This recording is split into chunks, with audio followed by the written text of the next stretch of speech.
The world you depend on exists because invisible networks of electricity and digital logic hum in the background, orchestrating transportation, medicine, communication, and commerce.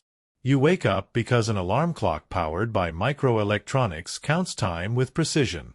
You drive because fuel pumps rely on control systems and payment networks. Hospitals sustain life because diagnostic machines and ventilators require stable electrical grids. This interconnected web is fragile in ways most people never consider. One of the most severe and least understood threats to the system is an electromagnetic pulse, an EMP, an event capable of collapsing modern infrastructure in minutes. The danger is not science fiction. It is rooted in physics, in real historical precedent, and in documented military research. Understanding it is not about panic. It is about knowledge and preparation before circumstances force you to learn under duress. An EMP occurs when a burst of electromagnetic energy disrupts electronic systems. It can originate from nuclear detonations at high altitude or from powerful solar storms. A nuclear EMP at high altitude creates 3 phases of disruption. The first phase, E1, is a fast, intense spike of electromagnetic energy that can destroy microelectronics and communication systems. This phase happens in nanoseconds. Devices that depend on delicate transistors and integrated circuits can fail instantly. Computers, smartphones, and control systems may cease functioning without visible damage. The second phase, E2, resembles lightning-induced surges. Normally, infrastructure is designed to withstand lightning, but after an E1 event, the protective systems may already be compromised. The third phase, E3, is slower but dangerous. It behaves like a geomagnetic storm, inducing currents in long power lines and transformers. These currents can overheat and destroy critical components of the electrical grid. The misunderstanding surrounding EMP events stems from their invisibility. People assume that because there is no explosion in their vicinity, no immediate chaos, the threat is theoretical. This is an error. History provides examples of electromagnetic disruption. In 1859, the Carrington event, a massive solar storm, induced currents in telegraph lines, causing sparks and fires. Operators received electric shocks. Messages transmitted without batteries because the atmosphere itself carried electrical energy. In modern times, our dependency on electronics magnifies that risk. The telegraph network of the 19th century was primitive compared to the global digital infrastructure of today. A similar solar event now could damage satellites, disrupt GPS navigation, and collapse power grids. Another source of misunderstanding is the assumption that governments and industries would respond quickly. Emergency management plans exist, but recovery from widespread grid failure could take months or years. High-voltage transformers are custom-built, large, and difficult to transport. Replacing them requires specialized manufacturing and logistical coordination. If multiple transformers fail across regions, the demand for replacements would exceed production capacity. During that interval, electricity would remain unavailable. Water treatment plants rely on power to purify drinking water. Fuel distribution depends on electronic payment systems and pumps.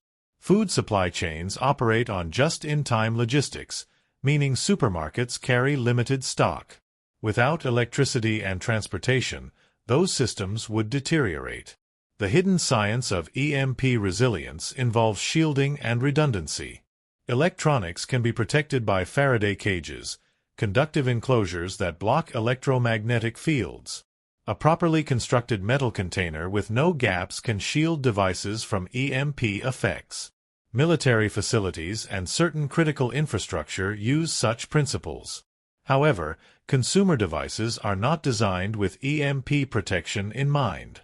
Smartphones, laptops, and routers are vulnerable because their components are exposed and delicate. Shielding personal devices is possible but requires understanding materials and construction methods.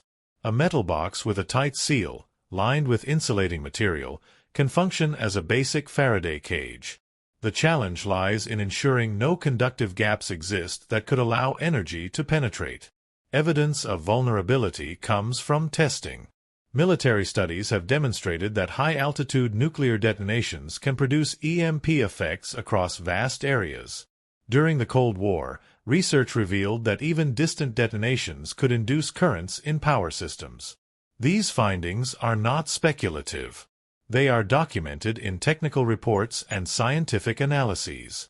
Modern infrastructure is more interconnected and reliant on microelectronics than ever before, increasing susceptibility. Survival implications of an EMP event depend on scale and preparedness. A localized disruption might be temporary, resolved within days. A large-scale event affecting national or continental grids could last far longer. Water storage becomes critical because municipal systems require pumps and treatment facilities. Food preservation becomes challenging without refrigeration. Cash and barter systems might regain importance if digital payment networks fail. Communication becomes difficult without internet or cellular networks. Radios with emergency frequencies could provide limited information, but only if powered and shielded. Escalation of consequences extends beyond immediate inconvenience. Hospitals rely on electricity for life-saving equipment.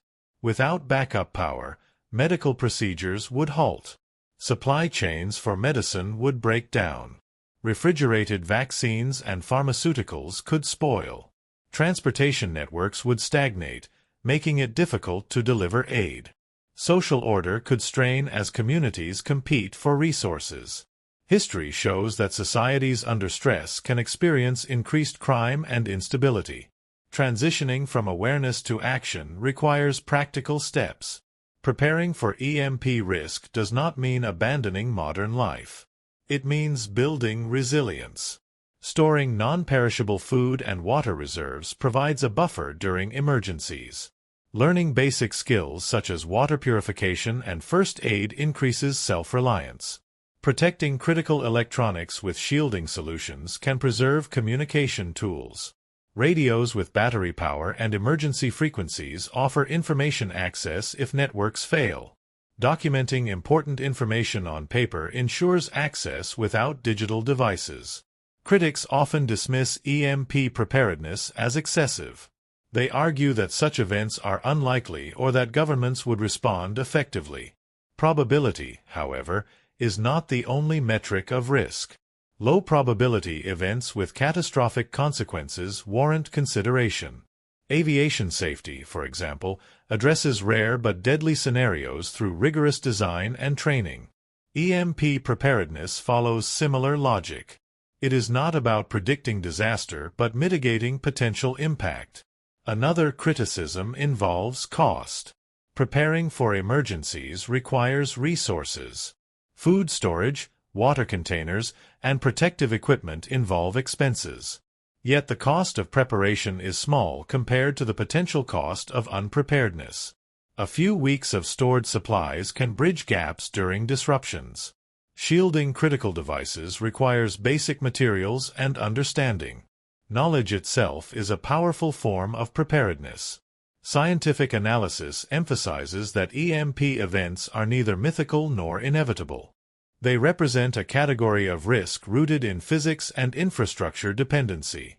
Societies depend on systems that can fail. Recognizing that vulnerability does not imply hopelessness. Human history is defined by adaptation. Communities have survived natural disasters, wars, and technological disruptions by learning and cooperating. EMP preparedness aligns with that tradition. The urgent question is not whether an EMP will occur, but whether individuals and institutions are ready if it does. Modern life assumes constant connectivity and reliable power. That assumption is convenient but fragile. By studying the science of electromagnetic disruption and implementing practical safeguards, it is possible to reduce vulnerability. Preparation fosters confidence rather than fear. Knowledge transforms uncertainty into action. This exploration of EMP risk is grounded in evidence and engineering principles. It avoids speculation and focuses on mechanisms and consequences. The goal is understanding. Technology offers tremendous benefits, but it also introduces dependencies. Recognizing those dependencies allows society to strengthen resilience. Emergency preparedness is not alarmism. It is rational planning in an uncertain world. The deeper science of electromagnetic disruption reveals why modern systems are uniquely vulnerable. Electricity travels through conductors, and our infrastructure relies on long transmission lines that act like antennas during geomagnetic disturbances. When solar storms interact with Earth's magnetic field, they induce currents in these lines. Transformers, designed for steady alternating current, can overheat when exposed to direct current-like surges. This is not theoretical. Utilities have documented transformer failures during geomagnetic events. The difference today is scale. The global grid spans continents, interlinked through high-voltage networks. A disturbance in one region can propagate effects elsewhere, especially if protective systems are overwhelmed. Misunderstanding arises when people equate EMP with immediate explosions or visible destruction. An EMP leaves no crater. Buildings remain intact. Streets look unchanged. The danger is silent. Electronic devices may fail without warning. Cars with modern engine control units could stop functioning. Fuel pumps that rely on digital payment systems might refuse to dispense gasoline. Communication networks could go dark. The absence of visible damage fosters complacency. Humans interpret threats through sensory cues. If nothing appears broken, the instinct is to assume safety. EMP events exploit that cognitive bias. Hidden science explains why shielding works. Electromagnetic energy seeks paths of least resistance. A Faraday cage functions by distributing that energy across its conductive surface, preventing penetration into the protected interior. This principle is used in laboratories and medical imaging facilities. MRI rooms, for example, require shielding to prevent external interference with sensitive equipment. The same concept applies to protecting electronics. However, effectiveness depends on construction quality. Gaps, seams, and unsealed openings can compromise protection. A simple metal container might suffice if properly sealed, but understanding details matters. Evidence from historical incidents reinforces the need for awareness. The Carrington event demonstrated that solar activity can disrupt electrical systems. Telegraph operators reported sparks and paper fires. Messages transmitted without batteries because atmospheric electricity powered the circuits. If such an event occurred today, consequences would be magnified by dependency on digital systems. Satellites could suffer damage, disrupting GPS navigation and communication.